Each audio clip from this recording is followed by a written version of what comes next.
Welcome everyone to the latest edition of RGN, where we're going to take a look at the C64, a Commodore 64 and VIC-20 emulator packaged within a full-size replica of the original C64 model that features an operational keyboard.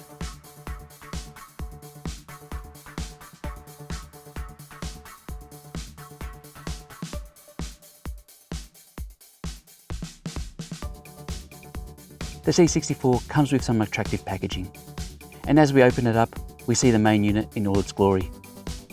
Overall, the case feels quite sturdy and well made.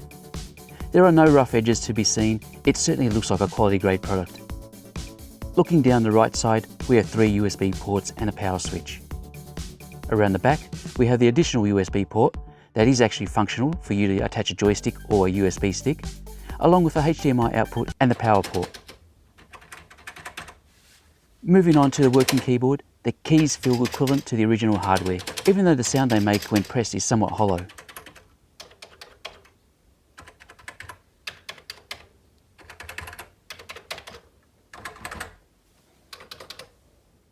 Let's try the shift lock key. Unfortunately, it does not live up to its name, as the key does not lock down. Despite this, I would say that the overall keyboard provides a satisfactory experience relative to the original hardware. When comparing the C64 with the Mini, the bigger unit offers a few advantages in addition to the working keyboard.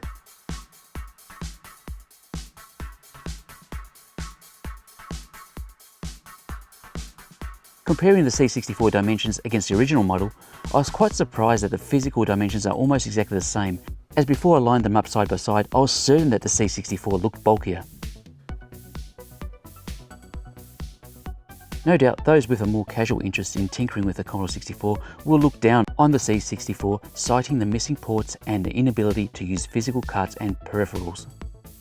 But as you can see, any comparison that stops there would be unfair, as the C64 does have a few strengths of its own, such as VIC-20 emulation, PAL and NTSC compatibility, and it's easy to use with no fuss plug and play with modern day displays.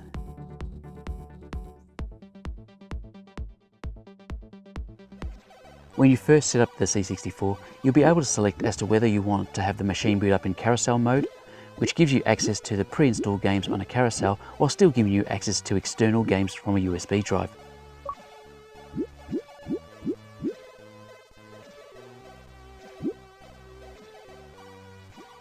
Alternatively, you can have it go straight into the classic model. By default, it will go into C64 Basic, but you can also change this to go into VIC-20 mode if you wish.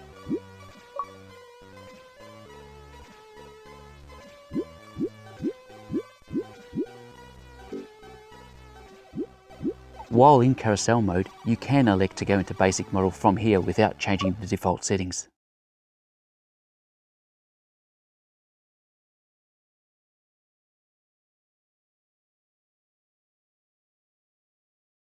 The C64 is able to accommodate many image formats. Let's try some out. We'll start off with a CRT image.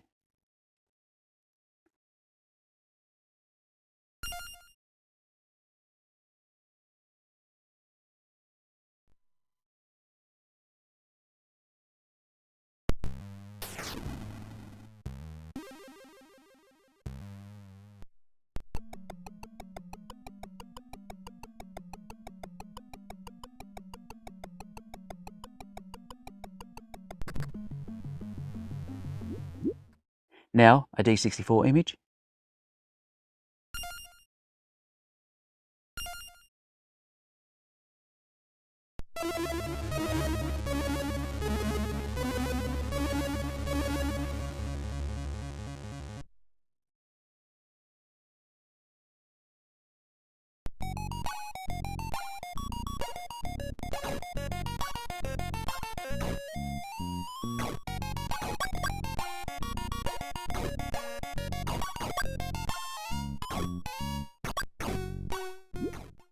Here is a tap image.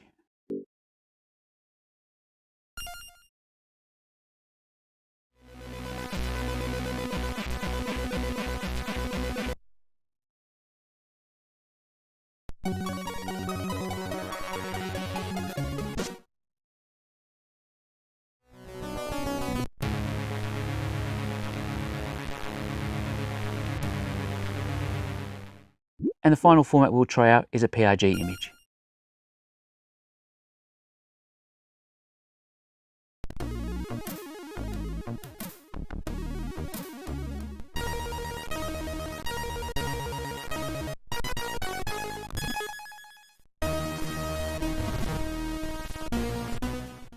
I'm happy to say that the multi-disc access is a breeze.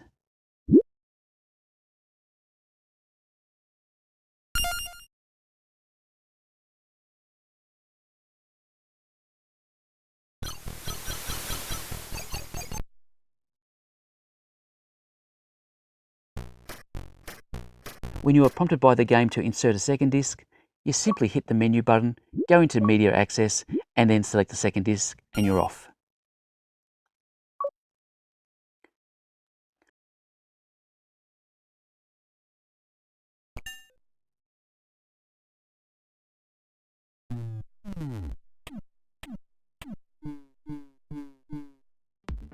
I've been loading up games via the Media Access menu, and then selecting the B button on the joystick, but you can access the contents of a disk image via Basic as well.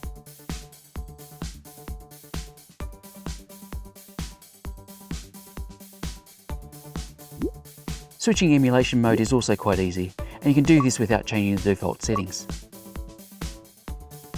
Let's switch from C64 to VIC-20.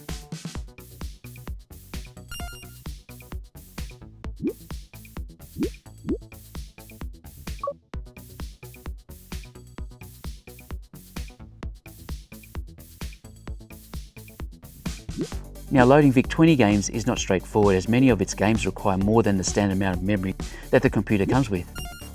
Trying to load a game that requires 8 kilobytes or more with the default VIC-20 settings will result in a confusing syntax error. In this scenario, you need to rename the VIC-20 images with memory flags to tell the emulator which memory banks you want to enable for expansion purposes. The game Cheese and Onion requires 32K. So we need to add underscore B1, B2, B3 and B5 to the end of the file name to tell the emulator to use the correct memory expansion.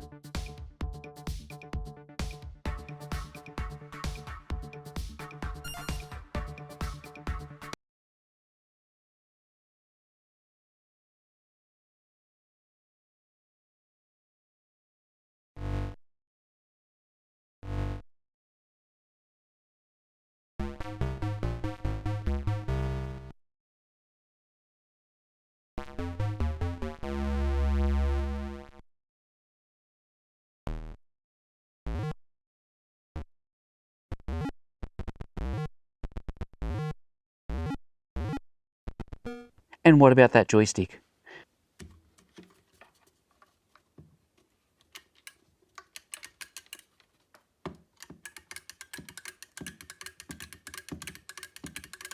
Well, the micro switches make all the right sounds, but how does it play? Trying it out on the endless runner game Run Demon Run, I found the joystick to be far more responsive than the one that came with the Mini. There's probably a slight lag, but I wouldn't expect Mini to have as big an issue as they did with the Mini.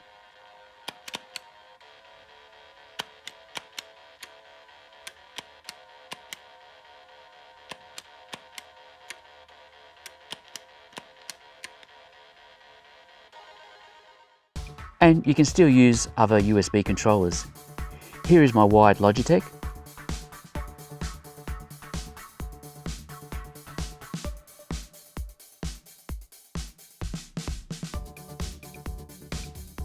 While the wireless model continues to work with the C64 as well.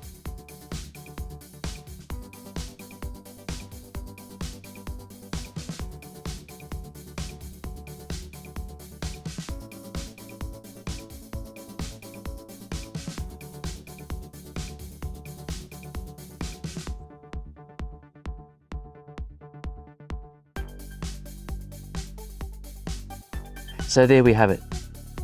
As an original backer who waited 3 years for this thing, what do I think? Well, I am naturally disappointed that the final product has deviated somewhat from the original specification, and that I ended up paying more for this unit than the retail price. Putting that aside, the C64 is a quality emulator package that is very versatile and performs all the basic functions that someone with a casual interest will enjoy.